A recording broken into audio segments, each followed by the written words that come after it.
అందరికీ నమస్కారం. నేను శిరీష. ఈరోజు మనతో పాటు ఉన్నారు ప్రముఖ తంత్ర జ్యోతిష్యులు, జ్యోతిష్యరత్న, జ్యోతిష్య సామ్రాట్ చింతా రుక్మందర్ రావు గారు. గురుగారితో మాట్లాడదాం. గురుగారు నమస్కారం. మాతృదేవోభవ, పితృదేవోభవ, ఆచార్య దేవోభవ. ఓం నమో మాందేశ్వరాయ నమః. గురుగారు చూస్తుండగానే 2025 సంవత్సరం అయిపోయింది. సో 2026 ఆంగ్ల నూతన సంవత్సరానికి మనం వచ్చేస్తాం. సో ముఖ్యంగా ప్రతి ఒక్కరికి ఉండేదే ఈ సంవత్సరం మనకి ఎలా ఉండబోతుంది, ఏం జాగ్రత్తలు తీసుకోవాలని. సో ముఖ్యంగా మీనరాశి వారికి ఎలా ఉండబోతుంది అంటారు, ఎలాంటి జాగ్రత్తలు తీసుకోవాలంటారు, ఏ దైవాన్ని పూజించమంటారు? 2026 సంవత్సరం ఆంగ్ల సంవత్సరము జనవరి నుంచి డిసెంబర్ వరకు మీనరాశి వాళ్ళకి ఎలా ఉంటుంది అని చెప్పుకోబోయే ముందు ఈ రాశి యొక్క ప్రత్యేకమైనటువంటి కొన్ని విషయాలు చెప్పుకున్న తర్వాత సంవత్సర ఫలితాల్లోకి వెళ్దాము. మీనము అంటే చేప. చేప నెలలో ఉంటుంది. చేపకు నెలలోని బలము. అదేవిధంగా ఈ మీనరాశి కాలపురుషుడికి చివరి రాశి. జ్యోతిశాస్త్రంలో చివరి రాశి ఇదే. అంటే కాలపురుషుడికి పాదాలు, చెప్పులు వేసుకుంటాం కదా పాదాలు, అది ఈ రాశి మన పాదాలను సూచిస్తుంది. మేషం తలను సూచిస్తుంది, మీనం పాదాలను సూచిస్తుంది. ఈ కాలపురుష స్వభావం ఒక్కొక్క రాశికి చెప్తున్నప్పుడు ఒక్కొక్క అవయవం పార్ట్ బై పార్ట్ మనం చెప్పుకుంటూ వచ్చాం. ఇది పాదాలను సూచిస్తుంది. చివరి మజిలిని అంటే శ్మశానాన్ని సూచిస్తుంది. చివరిది కదా, చివరి మనిషి జీవితం అంతమేది ఎక్కడ పోతుంది, శ్మశానానికి వెళ్ళాల్సింది ఎవరైనా సరే. ఆ సముద్రం నీళ్ళను సూచిస్తుంది. మనం చనిపోయిన తర్వాత అస్థికలు ఎక్కడ నీళ్ళ మీద కలుపుతారు, సముద్ర స్నానం చేస్తారు. నదీ స్నానం చేసినా కానీ నదిపై సముద్రంలో కలుస్తుంది. ఒక సముద్రంలో సాయంత్రము సూర్యాస్తమయ సమయంలో ఒక పడవ వెళ్తా ఉంటే ఎలా ఉంటుంది, వైరాగ్యం కూడా చూసానికి. చివరి మజిలి వెళ్ళిపోతున్నా నేను. ఆ పాట కూడా పడారు, పడవ వెళ్ళిపోతుందిరా అంటా ఉంటే మనకు ఎక్కడో ట్రాన్స్లోకి లాక్కెళ్ళిపోతుంది ఆ పాట. ఆ షిప్పు మీనరాశి, చేపలు మీనరాశి. ఇది వెరికోస్ వైన్స్, నరాలు ఇదే చుట్టుకునేస్తాయి చూడండి. అటువంటి సమస్యలు వచ్చేదానికి కారణమవుతుంది. నరాల సమస్య వెరికోస్ వెయిన్స్ అంటారు కదా, నరాలు చోట్లు చుట్టుకునేస్తాయి కదా, అటువంటివి. కాళ్ళు తగిలిన కాళ్ళే తగలడము, కాళ్ళు కట్ చేసి తీసేస్తారు షుగర్తో. కాళ్ళు లేకుండా పోలియో ఉంటుంది. బెల్ట్ చెప్పులు వేసుకుని ఏదో కట్టుకొని పోతూ ఉంటారు. ఇటువంటి సమస్యలు ఉంటాయి. కాళ్ళకు సమస్యలంతా కూడా ఈ మీనరాశి సూచిస్తుంది. అదే సముద్ర నేవీలో పనిచేసేవాళ్ళు, సముద్రం చేపలు వేటాడేవాళ్ళు, సముద్ర తీరాల్లో నివాసాలు ఉండేవాళ్ళు, సముద్ర ఉత్పత్తులతో వ్యాపారాలు చేసేవాళ్ళు, export and import cargo ships ద్వారా చేసేవాళ్ళు, సముద్ర సంబంధమైన వృత్తులు వ్యాపారాలు చేసేవాళ్ళంతా మీనరాశి అనుకూలంగా ఉన్న వాళ్ళే. సముద్రం అంటే అపారమైన ప్రపంచం. సముద్ర సంపదను ఎవరు వెలకట్టలేరు. చాలా లోతైనది, చాలా మర్మమైనది. అందుకే నేను ఇంతకుముందు ఒక రాశిలో సముద్రం కన్నా లోతైందంటే తల్లి గర్భము అని చెప్పాను. తల్లి గర్భము అనేది మీనరాశికి 5వ స్థానం, సంతాన స్థానమే. కర్కాటక రాశి, అక్కడే తల్లి యొక్క గర్భశయం ఉంటుంది. అక్కడ గురువు యాక్టివ్ అవుతాడని చెప్పింది కరెక్ట్గా. అందుకే అది లోతైందని తెలియజేయడం జరిగింది. ఇంకా మీనరాశి సముద్ర శక్తిని ఎవరు ఎదుర్కోలేరు. సముద్రం లేకపోతే వర్షాలు లేవు, సముద్రం తిండి తిప్పలు లేవు. అక్కడ సుడిగుండాలు పుట్టి వర్షాలు వస్తే తప్పితే ఇక్కడ మనకు భూగర్భ జలాలు పెరగవు. సముద్రం వేసవి కాలం వస్తే విపరీతంగా మన ఆక్సిజన్ మొత్తం లాగేస్తుంది. మన యొక్క ప్రాణవాయువు అంతా ఎక్కువ లాక్కుంటుంది.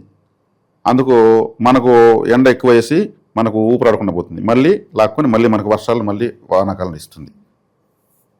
అంటే సముద్రం మనకు అంటే ఈ సముద్రంలో అంటే ఏం లేదు. పాల సముద్రంలో అమృతం దొరికింది అక్కడే. మహావిష్ణువు అక్కడే పడుకుంటాడు.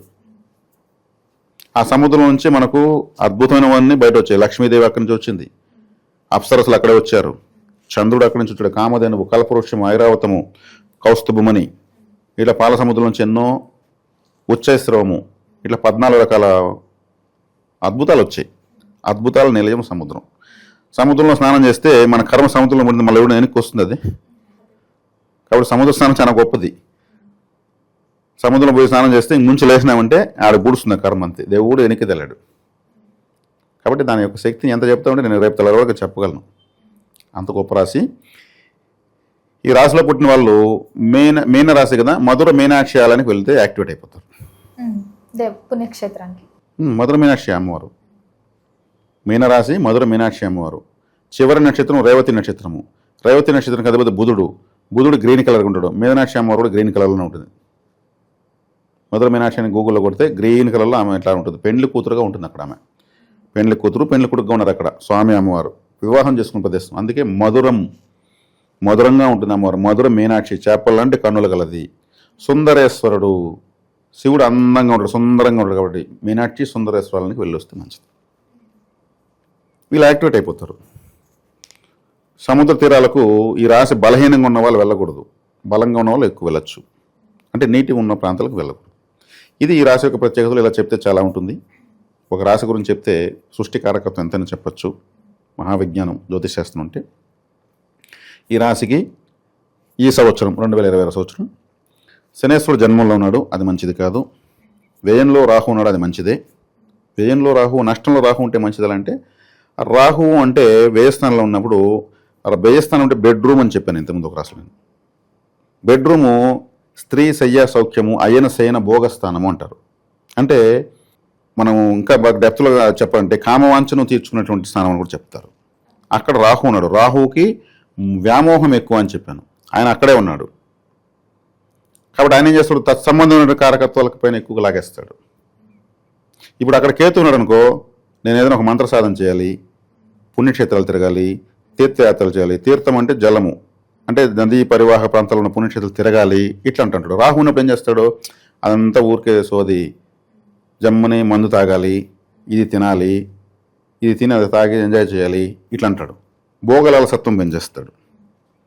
కానీ అందరూ అలా అవుతుంటే అలా కారు. కానీ రాహు కారకత్వాలు చెప్పితే రాహువాడు ఉన్నాడు కాబట్టి, అంటే అవసరాన్ని మించిన లగ్జరీ ఇస్తాడని అర్థం. రాహు అక్కడ వచ్చే కాడికి మళ్ళీ ఇంకొక 5 గ్రహాలు 6 గ్రహాలు కలుస్తున్నాయి ఈ మధ్యకాలంలో. అది కాలసర్ప దోషం కిందకు వస్తుంది, కన్ఫ్యూజన్స్ పెడతాయి, నష్టపోవడానికి అవకాశం ఉంటుంది. ఏలినాటి శని ఉంది, చాలా కేర్ఫుల్గా ఉండాలి. ఇప్పుడు వాడు పడిన పాట పడ్డాడు 6 నెలలు, ఇప్పుడు కంటికి కనిపి ఏడబూహని అంటారు. అంటే విపరీతమైనటువంటి లగ్జరీ, తలపోకురు అంతా చూపించాడు, జల్సా చేశాడు, అప్పులు చేసి జల్సా చేశాడు. అంటే ఈ రాహు చేస్తాడు. మళ్ళీ కదా మళ్ళీ చూసుకుందాం, డబ్బు అప్పు చేసినామా, తిన్నామా, తాగినామా, పండగ చేసామా, ఎన్ని రోజులు చేస్తాడు, ఎంతమంది ఇస్తారు, మళ్ళీ ఇవ్వరు, వాళ్ళకి ఇవ్వలేడు. వీనికి ప్లానింగ్ ఉండదు, ఎలా ఇవ్వాలో ప్లానింగ్ ఉండదు, తీసుకుందని ఖర్చు పెడేసి మళ్ళీ ఎక్కడ వెళ్ళిపోతాడు. 12 వస్తున్నాడు, దూర ప్రాంతాన్ని తెలియజేస్తుంది. సముద్రం దూర ప్రాంతమే కదా, ఇది వెళ్ళిపోతాడు. అప్పులు చేసి వెళ్ళిపోయేంత ఇట్లా ఉంటుంది. కాబట్టి ఈ సమయంలో జాగ్రత్తగా ఉండాలి. మోసకార గ్రహం వెనకనే ఉంది, 12వ స్థానంలో కుంభంలో ఉంది. కష్టపెట్టే గ్రహం జన్మలో ఉంది. శనేశ్వరుడు అంటే కష్టపెడతాడు, ట్రైనింగ్ ఇస్తాడు. కాబట్టి కేర్ఫుల్గా ఉండాలంటున్నా. కాబట్టి రాహుబలమే ఎక్కువ కలియుగంలో. కాబట్టి కాలసర్ప దోష ప్రభావం ఎక్కువ ఉంది. గౌరారాధన చేయాలి. మధుర మీనాక్షాలకు వెళ్ళి రావచ్చు, లేదా సముద్ర తీర ప్రాంతాల్లో ఉన్నటువంటి పుణ్యక్షేత్రాలకు వెళ్ళి రావచ్చు. కన్యాకుమారి, రామేశ్వరం, తిరుచెందూర్, తర్వాత ఎత్తుకుంటే తిరువనంతపురం, అనంత పద్మనాభ స్వామి, ఇలాంతా సముద్ర తీరాల్లో ఉన్నటువంటి శక్తివంతమైన పుణ్యక్షేత్రాలు. ఈ క్షేత్రాలకు ఎక్కువ వెళ్ళి రావాలి. ఇది ఇలా చేయడం వల్ల ఈ రాశి వాళ్లకు చాలా సేఫ్. ఇప్పుడు ఏలినాటి ఇంకా 4 years ఉంది, అది చాలా ప్రధానం. గ్రహణ ప్రభావాలు కూడా వీళ్ళకి ఎక్కువ ఉంటాయి. వేస్థానంలో గ్రహణ ప్రభావాలు వస్తున్నాయి. కాబట్టి రాహు ఏం చేస్తాడు, మోహం వైపు లాగేస్తాడు. లేదా అలా పోకపోయినా కానీ ఇంకెవరు అటువంటి వాళ్ళ ద్వారా మోసపెట్టి చేస్తాడు. మోసం ద్వారా జీవితాన్ని నేర్పించేవాడు రాహు. ఒకటి వీళ్ళనే మోసం చేయాలి, నేను చేయను క్రమశిక్షణ అంటే ఇంకెవరన్నా మోసం చేస్తారు. వీళ్ళని చేయాలి, ఇంకొకరికన్నా మోసపోవాలి. అది రాహు. సో గురుగారు, ముఖ్యంగా మరి ఈ 2025 నూతన సంవత్సరంలో విద్యార్థులకు ఎలా ఉండబోతుంది అంటారు? విద్యార్థులకు జన్మంలో శని ఉన్నాడు. జన్మము అంటే ఏమి, మనకు ఎవరు జన్మించారు, తల్లి సమానంలో అరిష్టం, కష్టము నష్టము. మరి పెద్దవాళ్ళు అయితే స్వర్గస్థులు అవుతారు. ఇది శ్మశానం కూడా చెప్పాను కాబట్టి ఈ రాశి సహజ కాలపురుషత్వంలో. అదేవిధంగా మాతృ సమానులకు పాదాలకు సంబంధించినటువంటి సమస్యలు ఉంటాయి. ఈ రాశిలో ఉన్న వాళ్ళు ఎవరైనా సరే తల్లి సమానులకు ఆయింట్మెంట్స్, మోకాళ్ళకు నొప్పులు తగ్గడానికి ఆయింట్మెంట్స్, ట్యాబ్లెట్స్ ఇట్లాంటి ఇవ్వచ్చు, గిఫ్ట్లుగా ఇవ్వచ్చు. వాళ్ళు చెప్పులు తీసి ఇవ్వచ్చు. ఇటువంటి సేవ చేయడం వల్ల శనేశ్వరుడు మంచి మహామాతృభక్తుడైన. ఈ సమయంలో గుర్రం నాడ తెచ్చుకోవచ్చు. అరిగిపోయిన గుర్రం నాడ తెచ్చి సింహద్వారంలో బయట బిగించుకుని దాని కిందకి వెళ్ళి రావచ్చు. శివాలయానికి వెళ్ళే కొద్దికి ఏలినాటి శని పనిచేయదు. శివాలయానికి వెళ్ళే కొద్దికి ఏలినాటి శని పనిచేయదు, బలహీన పడుతూనే ఉంటుంది. ఎక్కువ శివాలయానికి వెళ్ళాలి. చాలా వరకు ఎంత తాకడ తట్టుకోలేని బాధ ఉంటే కూడా శివాలయానికి వెళ్తే తగ్గిపోతూ ఉంటుంది. ఆయన పొట్టు ఒక చెక్కకు ఇలా గోకుతుంటే వెళ్ళేస్తూ ఉంటుంది, అలా తీస్తూనే ఉంటాడు. మనం పోకపోతే అది పేరుకుంటూ వస్తుంది. అందుకు తెలివిగా శివాలయానికి ఎక్కువ ఎవరు వెళ్తారు. అందున కాలభైరవారాధన ఇంకా విశేష ఫలితం. కాలభైరవుడు అంటే ఎవరు, శనేశ్వరుడు గురువే. భైరవారాధన చేస్తే కాలభైరవ అష్టకం ఒక 11 సార్లు చదువుకోవచ్చు. ఆయన కోసం చదువుతాం, మన కోసం చదువుతాం. ఆయన అనుగ్రహిస్తాడు. వీధి కుక్కలకు ఫుడ్ పెట్టచ్చు. కాలభైరవుడు యాక్టివేట్ అవుతాడు వీధి కుక్కలు ఫుడ్ పెడితే. భైరవుడు వాహనం. ఇంట్లో కుక్కను పెంచితే కుజుడు, వీధిలో కుక్క రాహు. గ్రహాలు మారిపోతాయి.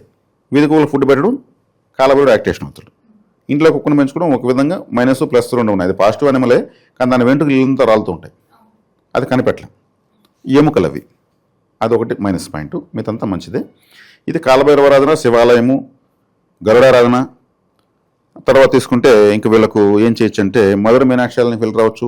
వెళ్ళి రావడం వల్ల అమ్మవారి ఫోటో పెట్టుకుని ఆరాధించవచ్చు. అదేవిధంగా సముద్ర స్నానాలు చేయొచ్చు.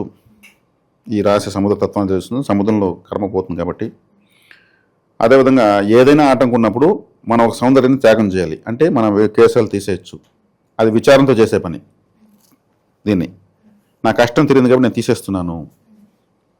ఇంకొకరు ఎరా బోర్డు గుండు కొట్టేస్తే గుండ్రోడు అంటే కూడా అది ఎగతాలు చేస్తే కూడా ఆ సౌందర్యాన్ని మనం త్యాగం చేస్తాం. కోరిక తీరితేనే చాలామంది తీస్తూ ఉంటారు. ఈ తీరడానికి ఇలా చేస్తూ రావాలి. ఇవి ఖచ్చితంగా పనిచేస్తాయి. ఇప్పుడు నేను చెప్పిన పరిహారాలు ప్రతి రాశికి కూడా పనిచేస్తాయి. నమ్మి చేయడం వల్లనే ఫలితం ఉంటుంది. నమ్మకపోతే ఎవరి మానసిక స్థితి, ధైర్యం వాళ్ళది. కాబట్టి ఈ పరిహారాలు చేసుకోవడం ద్వాదశ రాశి వాళ్ళకు విశేషమైనటువంటి ఫలితాలు పాజిటివ్గానే పెంచుకోవచ్చు. గురుగారు, ఓవరాల్గా ఈ 2026లో మీనరాశి వారికి ఎలా ఉండబోతుంది, ఎలాంటి జాగ్రత్తలు తీసుకోవాలి, ఏ దైవాన్ని పూజించాలో తెలియజేసినందుకు ధన్యవాదాలు. ధన్యవాదాలు.